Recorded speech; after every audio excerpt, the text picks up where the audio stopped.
year long, they've been the best half-court defensive team in the league, not just against us, but against a lot of people.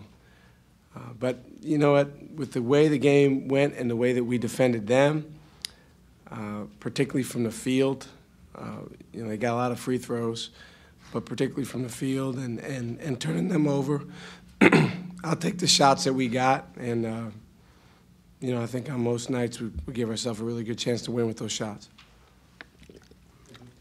Coach, you came into Brooklyn on a relatively strong streak. How much of a wake-up call is losing in this championship game, and what do you think it's going to do for the team heading into the NCAA tournament?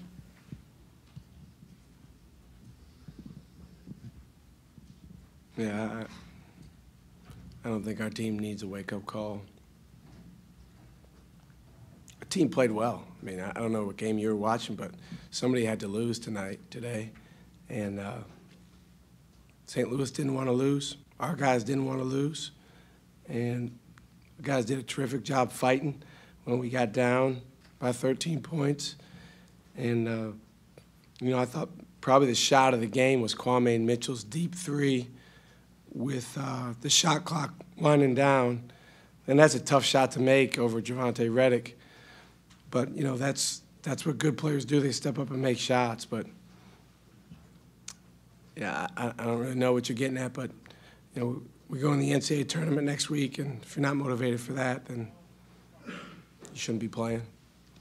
Yeah, Shaka, this team this league had at least 10 good competitive teams. Mm-hmm. How much do you think that will help you in preparation for this? Quite a bit, yeah. I think that's a good point. I thought going into the season that this was as deep as any league in the country, and I was wrong. It's deeper. It's deeper than any league in the country. You know, if you just look at the teams that were fighting to get into the tournament, the Atlantic 10 tournament on the last day of the regular season, those are really good basketball teams. And, yeah, I agree with you. I mean, there's so many different styles of play with there being 16 teams that, you know, the preparation, playing against teams like St. Louis, teams like Xavier, teams like Butler, LaSalle, that'll really help us going into the tournament.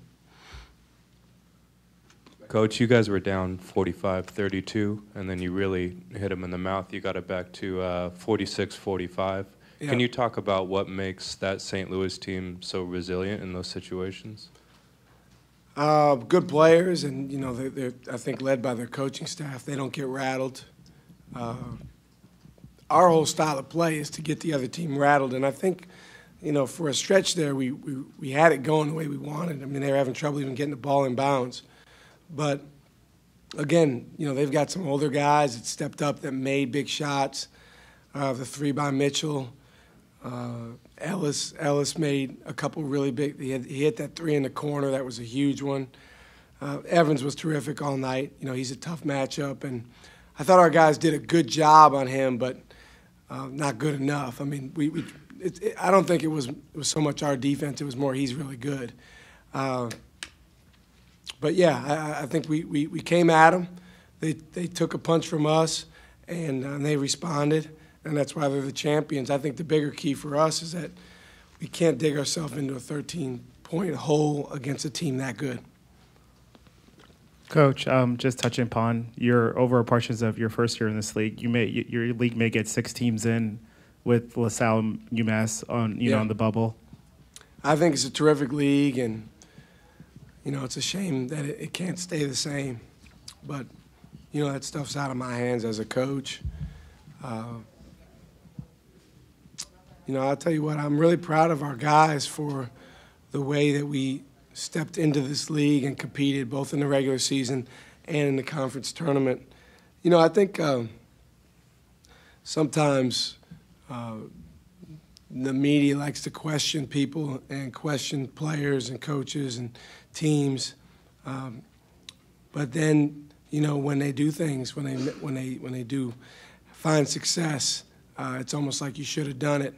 And I think if everyone stops for a second and realizes what our guys have done, we went from a league that I think this year was the 25th best league in the RPI to a league that's in the top 6 or 7 conferences in the country. and we finished in the top 2. Came very close today to winning the tournament championship. That's a testament to our guys. We didn't know we were in this league until last summer, and our guys never turned away from the challenge. They stepped up. They battled. They're in that locker room crying right now, but they have nothing to feel sorry about because they battled and fought. And, honestly, we're an eyelash away, 1 or 2 plays away from not only at least sharing the lead, the title in the regular season, but also winning today. But, St. Louis gets credit. They did what they needed to do. They have a veteran team. They're very well coached. I think Jim Cruz did a phenomenal job stepping into obviously a difficult situation. And, they're going to be a very, very tough team for someone to play in the NCAA tournament. Just 2 questions I'd like to go. The first was, what was your message? Obviously, I mean, they mentioned it earlier about, the selection show's coming up. You guys have that to look forward to. But like you said, these kids are, they were so invested in this game that, even with the bid staring them in the face, they're still devastated. And what does it say about that program and these kids? And the second question is, Brad Stevens has called St. Louis a Final Four team. You both have experience with that. Do you see, and like you said, with matchups, and it all kind of depends on how things shake out, is this a team that kind of has that potential? Well, I think that, first of all, our guys set a goal at the beginning of the year. We set several goals, but one of the goals was to win today. And the guys did a great job getting to the point of having a chance to win this game today. But we came up short, and when you come up short of your goals that really, really matter to you, it hurts. It hurts the coaches, it hurts the players, it hurts our fans, it hurts the families, it hurts everyone that's invested. But the reality is the season's not done. There's teams that lost in this tournament, and that was their last game. We're not one of them. So I told our guys, hey, we're going to use this to motivate us, and we're going to use this to provide fuel for, what we want to do going into the NCAA tournament. In terms of St. Louis being an NCAA Final Four team, sure, they could do it. They definitely could do it. I think it all depends on matchups. I mean, you're talking about being one of the last 4 teams playing in the NCAA tournament. That's a very tall order, but it's definitely not out of the realm for those guys. They have all the ingredients of a team that can make a run in the NCAA tournament.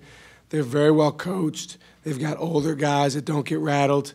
They're good inside, they're good outside, and they defend. So, like I said, they're going to be a very, very tough team for someone to deal with in the NCAA tournament.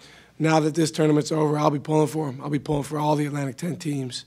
And, there's enough of us that are going to make it, so who knows, maybe we'll get a chance to play each other again if we advance. All right, one more question.